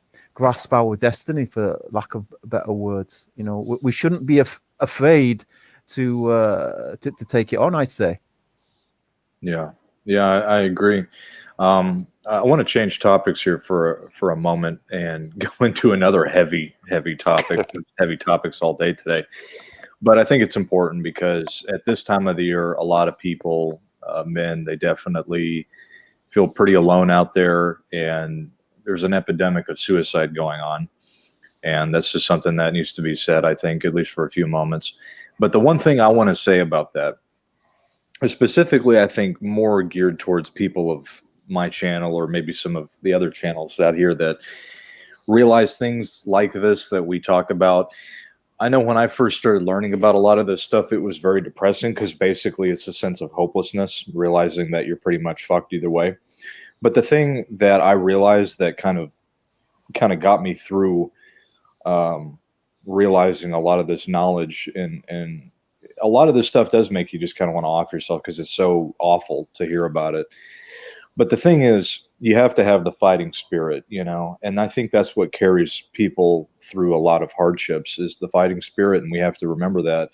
And the way I look at it is, no matter how bad it gets, with whether the current affairs in the world with the United States or the world or the government or any of it, the thing that carries me through with it is that I am not going to allow these people to win by me offing myself. It's just not going to happen. I will die fighting these people, and that's the way I look at it. I will not go down this way, and that's the way people need to look at it. I think is, things get really depressing at times, and we all have those thoughts, I think, and because life's hard and we have to go through hardships. But I think the more of it you go through, and it's that stupid cliche saying, and I always hated it, but what doesn't kill you makes you stronger. I always hate hearing that because it's something like a woman says.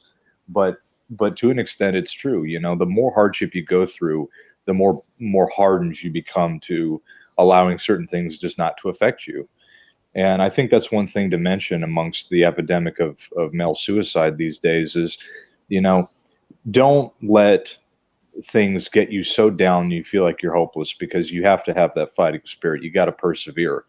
It's easier said than done, and you have to go through certain, I think, things in your life that help you get through harder times.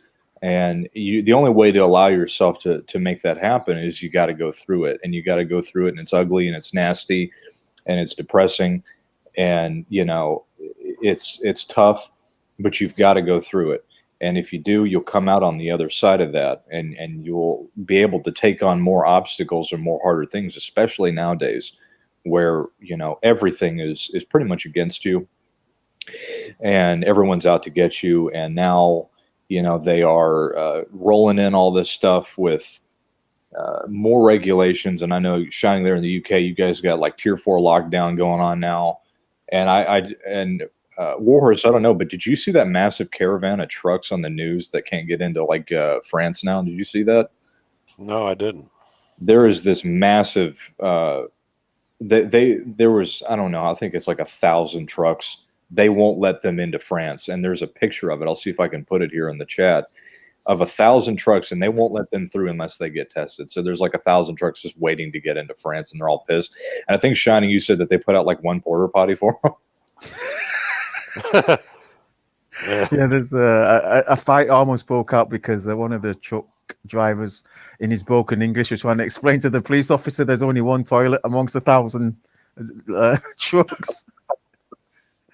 But it's insane. Like, but yeah, I mean, suicide, depression, it's a thing that we used to talk about around here, but yeah, it's something that men need to get a hold of. And I think if you feel like there's nothing you can do, if you feel hopeless, there's somebody in the chat promoting hopelessness. No, things aren't hopeless.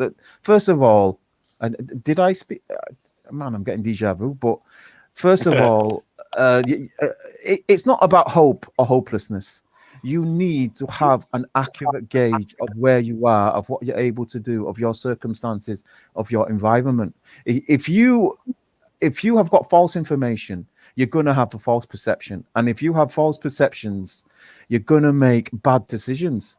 The more information you have, the better informed you will be, and the better gauge you will have of your situation. And that's when good decisions are made. It's not about having hope or not having hope. You need to know exactly what you're able to do and what you can do and what your options are. Well, the old saying, and it's a cliche, suicide is a long-term solution to a short-term problem. It's just, look, I think we all get depressed at times, when things seem overwhelming, things aren't going right. And, it happens to me. And, being at my age, a lot of the fight has gone out of me, of course, but I just can't do it like I used to. And believe me, I used to love to fight, for any cause. I mean, give me a cause, I'll fight for it, back when. Nowadays, not so much. But here's the thing, when I get into these little depressions and get a little downed out and everything, I think to myself, wait a minute, it's a bit of mind control, your own mind control. What's good about life, Well, I don't have anybody in my life fucking it up. I don't have anybody giving me drama. I've got a roof over my head. I'm dry, I'm warm, or I'm cool. I look at the good things, and the more I look at them, and then I think too is like, well, I got my dog here, so he relies on me to take care of him. He can't do it by himself. If I was gone, what would happen to him? Would I feel good with that? No, I don't. So you got to start turning that around in your head, because if you just stay in that shithole of depression and poor me type thing, which, okay, fine. If you get it, it'll hit you. And yeah, but, try to actively think of things that are going well, even if it may not be a lot, whatever it is. Even, I mean, okay, if somebody's living in their car, yeah, it sucks, but you're dry, you've got a car, you know what I'm saying, right? It has to be something of every situation. Yes, and all right, things will get better. Maybe not today, maybe tomorrow, maybe the next day, maybe in a week. But if you off yourself, that's it, man. End of story. And there's no more. That's the end of the chapter or the book. You've closed the book and that's it. It's all over with. And nobody's going to give a fuck. So if you think, and of course we as men, especially single men that don't have anybody in their life, if you will, you say, well, nobody gives a shit about me. Nobody's going to give a fuck if I'm dead and everything else. Well, they're certainly not going to give a fuck if you are dead. Nobody will remember you tomorrow. You know, maybe the coroner, when they find you and, you know, oh shit, we got to clean this up.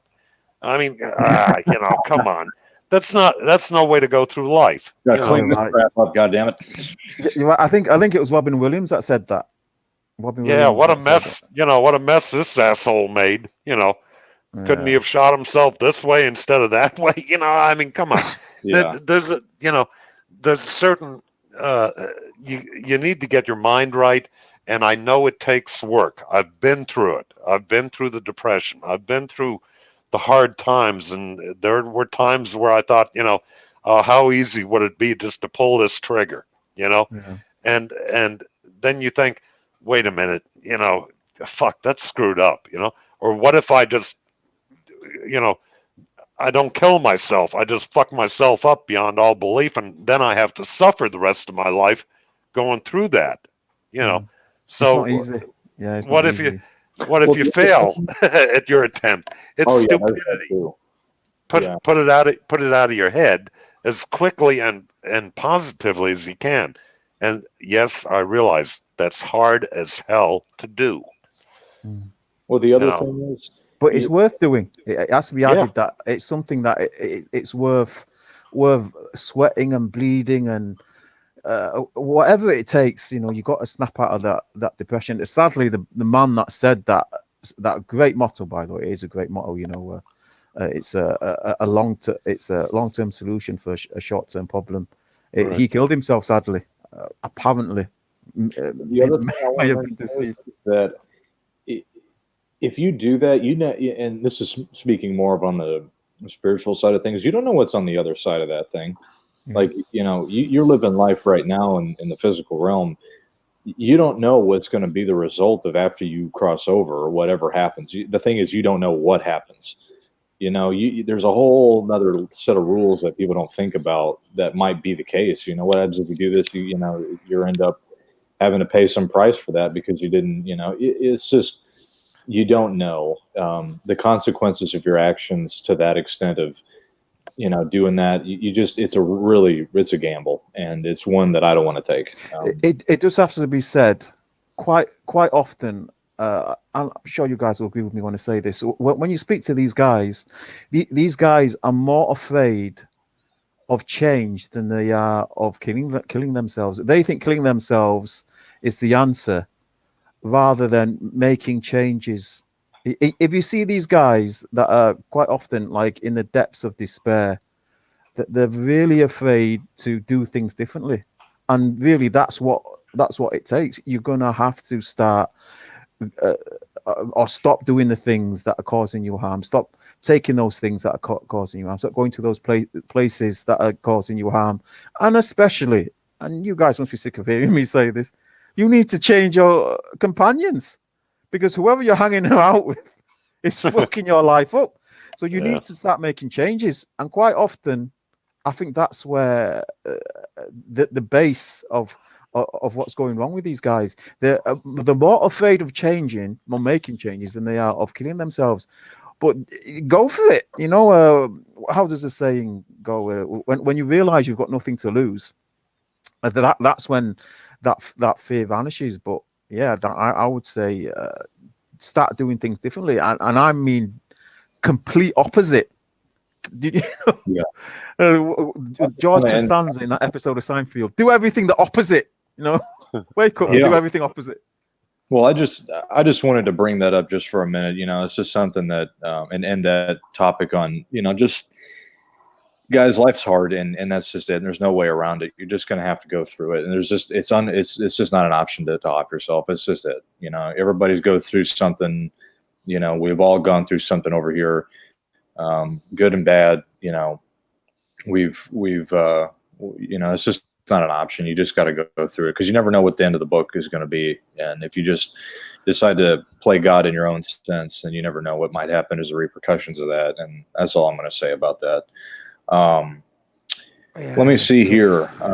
Let's just take a look at the comments here. Anybody's posted anything interesting? Somebody asked about the future. Somebody asked, you see, you know, my memory's working again. Somebody right at the beginning, about 20 minutes ago, he asked about what we can expect for 2021.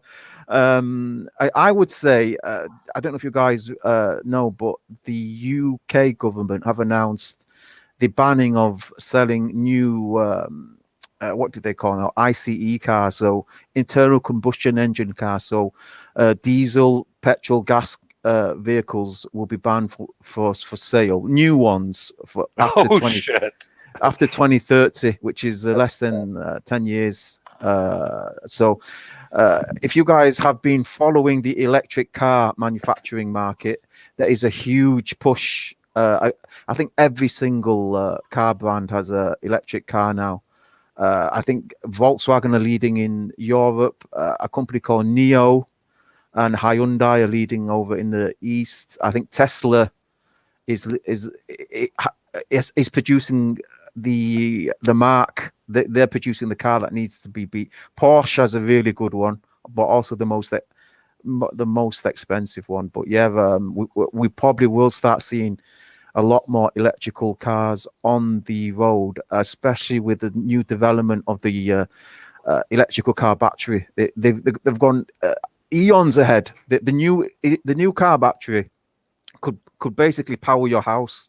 It's Have so you guys good. seen the new Hummer? The new Hummer that they're coming out with? Oh, what's that? They're coming out with a new Hummer, and the thing is, I think, electric. The thing can crab walk. The tires can literally go at like a 45-degree angle and go sideways. It's crazy. It's probably going to be. I think the base model cost is like 70 grand or something ridiculous. Did you guys remember that film I, Robot, when all the cars were electric? It does look like that's going to happen quite soon. But also quantum computing as well. I don't know if you guys know about the quantum supremacy race. They're all rushing to make the quantum chip, which is a reality now. Obviously, as you guys might have guessed, China claimed to have made one. But yeah, I think in 2021 we might start seeing the first quantum computers. I want to get Warhorse's take on that because you're a mechanic. What do you think about all this electric cars? Oh yeah. Well, I think the environmental impact of these batteries, not only producing them, but also disposing of them, because batteries have a limited recharge rate. I don't care what kind of battery they put together, it's still going to be limited. So they're going to have to recycle as much of it as possible, which I don't think on lithium-ion batteries there's a hell of a lot of recycling to do there. They're relatively volatile, much more so than acid lead type batteries, which are much more recyclable. But nevertheless, the environmental impact, I think, is going to be negligible compared to regular gas or diesel vehicles. And here's the other stupid thing is we're being. I mean, I used to do emissions testing. We had to do them. When it was mandatory in the state. Where every year you had to go in, they put the sniffer up the tailpipe, and if you failed, you had to go get it fixed. So every shop had a four-gas analyzer and everything else. Well, as the newer cars came out with the dual catalytic converters and computer-controlled or processor, they're actually processors, not computers, but the vehicle's controlled by these processors, which I think Mercedes back in 1989, 1990, when the new models came out, had up to 14 computers on board doing different things. So, the cars became so clean that you almost had zero exhaust emissions. The only time you had any type of notable emissions was when the vehicle was cold and it started up.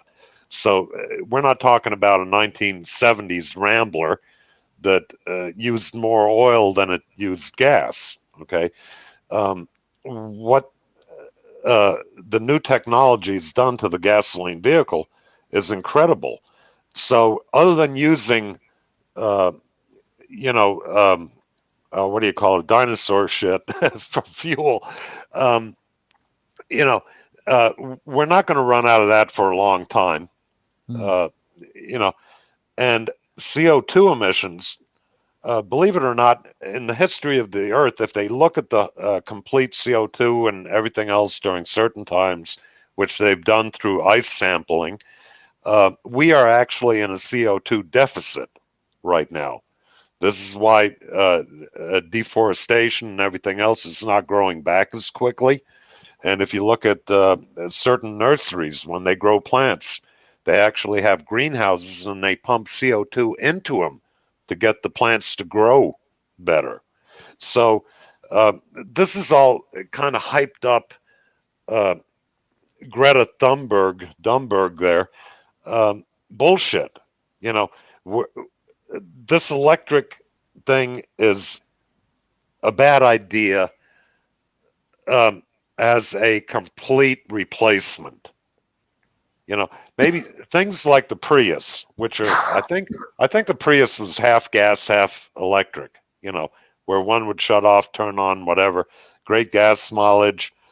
You had the best of two worlds, so to speak. And I believe their GM had another one and Ford had one, which I think they quit that project. But, and I won't swear to any of this because I never worked on those type of cars. But, you know, I think it's just another government grab for money and to give certain studies and corporations funding to go forward. And people have got, you know, our biggest problem isn't CO2 emissions. And by the way, this is something that people don't realize. The biggest producer of CO2 is water vapor. That, you know, and we got global warming going on. If one good volcano blows, let's say the caldera in Yellowstone blows, we'll be in an ice age immediately. You know, you can't stop nature from happening. And human beings apply so little to this. It's not even funny. I mean, it's like putting an eyedropper in an ocean. So it's really stupidity in my opinion, you know, it's stupidity at the highest level. Yeah. But I have heard those arguments actually, you know, and I've also, for those that haven't seen, oh man, what's his name? Is it Michael Moore? The yeah, that fat fucker in Hollywood there. well, he actually made a documentary backing your argument up. Believe it or not, That's amazing. That's amazing. I bet he's turned a 180 on that though. No, listen, hear me out. It's called Planet of the Humans, and basically he's saying it's all a money grab by the government, by the you know, the George Soros, you know, those like the Illuminati type of groups, for lack of better terms, you know, the Koch brothers, the Rothschilds, the Bilderbergers. But yeah, I mean, at the moment, the technology does not exist, or the infrastructure doesn't exist where you can charge cars up. But the battery technology is improving, and obviously, as soon as they start putting those infrastructure up. But yeah, back in the past where they had those like green rock concerts where they'd use solar power to power the lights, etc., and it was all solar powered. In the background, in the stage, back behind the stages, there was like diesel generators creating the electricity. So yeah, I have heard the argument, but the technology for the cars are supposed to be better. The lifetime, I mean, the old, I think the first mass-produced electric car was the Nissan Leaf. Those batteries are still running, and that, you know, they're over 10 years old. I think some guy, according to the reviews, they're saying they're down to only 80 to 90% capacity. So that's quite good for 10 years. But yeah, the technology is I've heard that the Teslas, there was incidents when these cars first started rolling out into the market where they just spontaneously burst into flames because the batteries got too hot. You know, yeah, I've heard that too. The lithium ion batteries are highly volatile. Yeah. That's But safe. obviously the manufacturers are saying the technology is improving as the experience improves. The development will get better, but obviously it's still quite early stages. But I can't see that trend being turned around. That with the amount of money, with the amount of legislation being introduced, I think we're going to have to accept that the future is electric cars and electric cars powered by batteries or batteries, as Element insists. I say batteries. Look, as a side or a byproduct, not a byproduct. What am I trying to say here? As an aid to other types of vehicles, I think thinning the field out with electric cars is fine. Nothing wrong with it. Just like solar power, if you consider how much it takes to make a solar panel or a windmill, one of these huge windmills, the impact it has compared to the power it produces is not relative. It's not good for the environment at all. But people fool themselves into it. I think the greater concern, other than CO2 or global warming, which look, we're going to go through warming, ice ages, cooling, whatever, naturally. It's just the way the Earth has always worked, with or without us, all throughout time. They've proven that. The biggest concern is nowadays, and think of it, all these people bitching about CO2, they're sitting there buying cases of bottled water, okay, and drinking out of these plastic fucking containers all day long, and bitching about CO2. Yeah, well, I think you're doing a lot more harm with your stupid bottled plastic than anything else. Pollution is a bigger problem. Hard type pollution like plastics and baby diapers, disposable baby diapers that won't rot for 300 years. I mean, that kind of shit. That needs to be more effectively controlled than anything a car puts out nowadays. And I mean, it's unbelievable what people are talking about. Well, Now, you're going to love this. If they going on to another comment made by in the chat, but it does look that cybernetics are going to be a thing. Obviously, you guys know that Tesla has introduced a brain implant, but mobile phones or cell phones, I say in the US, will get smaller and smaller, and it does look like that they'll be implanting like your ID. Rather than having a passport, there'll be a chip that's implanted in your arm. I'm not doing that. I'm not doing any of that. They always say that, and then as the chat said, what if they make it compulsory? You can't. Well, then I guess I'm just fucked. I'm fucked. Guess I'll have to go eat tomatoes for the rest of my life and then live underneath a bridge. Because I'm telling you, they start going down that road, you're fucked.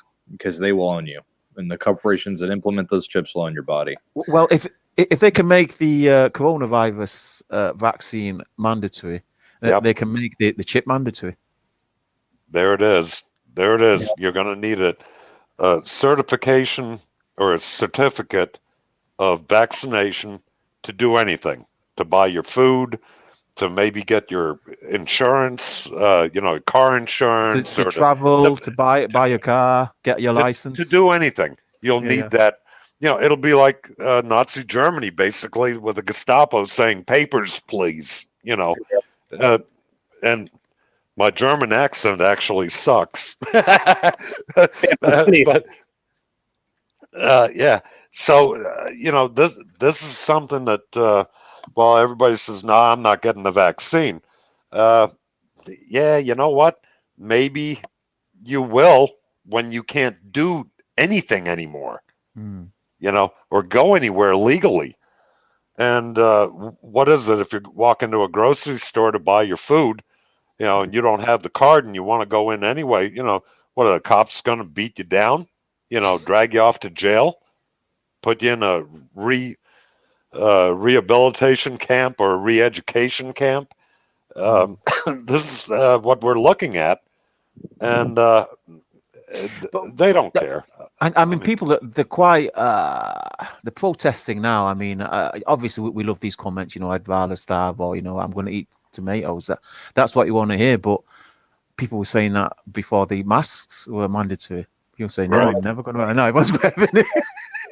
The thing is, very few people have the willpower to actually do that. I mean, and people that have children and families, I mean, Yeah. like let's be realistic. As a That's single okay. guy, we're all single guys here. We could probably go without. But let's say, what about the people that have families and lives? You're going to tell them, all right, you guys aren't going to eat because they're trying to force a vaccine into my body and your bodies that that if we don't take this thing, we can't do nothing. And if we do take this thing, this could be some very serious side repercussions for us spiritually and physically. So you guys aren't so. Think of a person that's going to sit there and watch his family starve to death because they're not going to let them take the vaccine. Those people are probably going to take it. As a matter of fact, they will. But as far as single guy, and this is where we have it made in a lot of ways, is we don't have to worry about things like that. So we have more legroom to have buying time to figure out what to do and what decisions you're going to make about all that stuff. And that's the thing. But realistically speaking, you're right. People are going to take it because they're not going to want to starve to death. Very few people have the willpower or the to just say, you know what, fuck it, I don't care, and go out with a bang. Especially when they start putting checkpoints at the bottom of every street, or as you say in the US, at the bottom of every block. So they have like I don't know if you've seen it. You have to see the images, but they basically to get across the street or to travel anywhere, they'll put little checkpoints, automated scanners, and they'll scan your chip. Yeah. That technology exists today, but I mean, when you hear what the really rich, powerful elites are doing, I mean, they're already hiring out their own private armies. Families that can afford it, because they are expecting a huge uprising. They are expecting, the civilians that have weapons to rise up. But I don't know, man. It's quite easy to get skeptical, to get pessimistic about the future. But who was it? I think Greg Silverati. Where's Greg? He's always talking bigger than. And as soon as the day comes, he's chickens out. But Greg says, I can't remember what he says now. but they always find a way of getting people to acquiesce, to capitulate. So I don't know. Maybe the future will be something in the middle of all that chaos. Well, how long can you resist? It's like torturing. You watch a movie with what's his name, the karate guy, the blonde-haired Chuck Norris. Yeah, during the Vietnam War, he's being tortured and dunked upside down into alligator pits and all this and that, and he holds out. He doesn't. Nobody in reality is going to go through that and not capitulate. There's a breaking point everybody has. And unfortunately nowadays, it's not even a physical breaking point, it's a financial one. Look, the old joke saying, or maybe not even a joke, is, okay, I can be bought, but I'm not cheap. Right? So, give me enough money, and maybe I'll come around to your way of thinking. You don't even have to torture people. You can just, go that route, make life more comfortable for the people that go along with the routine. I mean, these, when you start looking at how governments and these people, especially the 1%, the globalists, how they think, it's horrible, but they've got you by the short and curlies. They really do, because they've thought this through. And they are well aware of human nature, and they're not playing games. So all this big talk that you see on the internet, come and get my gun and shit, well, let me tell you something. They'll come and get your fucking gun. I don't care how many you got. Okay. Yeah, they will. And you know what? How they're going to do it? They're going to say they're not going to come to to your house, what they're going to do is they're going to say, look, it's now illegal to own this gun. And if we see that you're registered to do it, and all they have to do is say, well, if you have that, then we're going to shut off your bank account. And you're not going to be able to do it. They're not going to go door to door. That's too dangerous. They're going to attack you through your finances, and they're going to say, well, if you don't, if you don't hand in your gun, then it's illegal. We're seizing your bank account. We're taking your money, and then we're going to come to your house. And then what we're going to do is we're going to say, all right, look, you got two options. Either you give us the gun, or not. And you say, well, we don't have to come in the house. What we'll do is we'll just shut your power off. And then once you don't have power or food or water, you're eventually going to come out sometime. Trust me. Well, I think if it ever gets that bad, if the government has to do that, like systematically, if that's what it's going to cost the government to lay out mass chips into everybody's skin, I think that would cost the government more than getting a chip into everybody would benefit. I think if people resisted to that point, if enough people, and I would say probably even 40%, if 40% were that determined not to let the government get their way on that issue, I think the government would back down. I think if it got to the point where the government were cutting off people's bank account, cutting off people's power, I think the government would back down. I think at that point, if the people were united enough, if enough people stood up and said, you know what, you've got to physically take my guns. If you take my guns, I'm going to make you. I'm going to make it cost as much for you as it is for me. Then I think the government would back down. I think. Yeah, we'll have to see. I mean, it's a very complex situation. But anybody else want to mention other things? I didn't want this to go too long. I know, we could probably talk on forever, and then we'll eventually run out of topics. But is there anything you guys wanted to mention here as a last note or anything? I thought maybe a good list of films for guys to watch. If you guys, I think, don't watch Tenet. It's a pile of shit. One of Christopher Nolan's worst. I'm a huge fan of Christopher Nolan. In fact, he produced my favorite film. But Tenet is an absolute pile of shit. Did you say? I didn't know you were a filmmaker. What, Christopher? Okay, Doctor Sleep, great film. Great film. Another guy mentioned a film, K-Pax, to me. Someone from the chat ages ago. Fantastic film. I think I've watched K-Pax like 10 times. That was weird. Fucking crazy bastard, pedophile too. Yeah. All the actor. But the Kevin Spacey. The story development, the writing, brilliant. The Green Mile, great film. Obviously, the five favorites we always like to mention: They Live, Fight Club, Matrix, The Big Lebowski, Shawshank Redemption. All worth watching 100 times. Fifth Element, gotta watch that. That's how I name my channel. That movie, love that movie. Anything by Luc Besson is great. I love his. If you guys haven't ever seen that movie called Leon the Professional, you gotta watch it. It's a great classic. Hey, John Wick. All of the John Wicks are great. If you like action and brutality, John Wicks are great. Another two movies are called Red, R-E-D. With the Nakamani Towers or whatever. What's his name? John. Shit, I can't remember his name now. Anyway, the movies are called Red. There's a Red 1 and a Red 2. Those are great too. Die Hard, Die Hard. What's his name? Bruce Willis, yeah. Huh? Are you talking about the guy that was in Red? I think wasn't Bruce Willis in that one? Bruce Willis, thank you.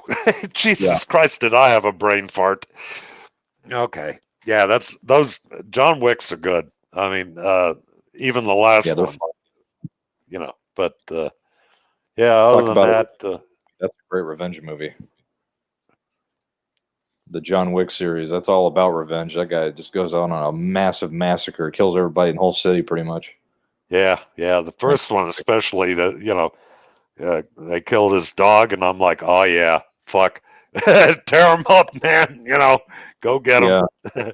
I think I think in the second one, right? The second one, the guy steals his car. He's like, "You stole his car. You have any idea what you just did?"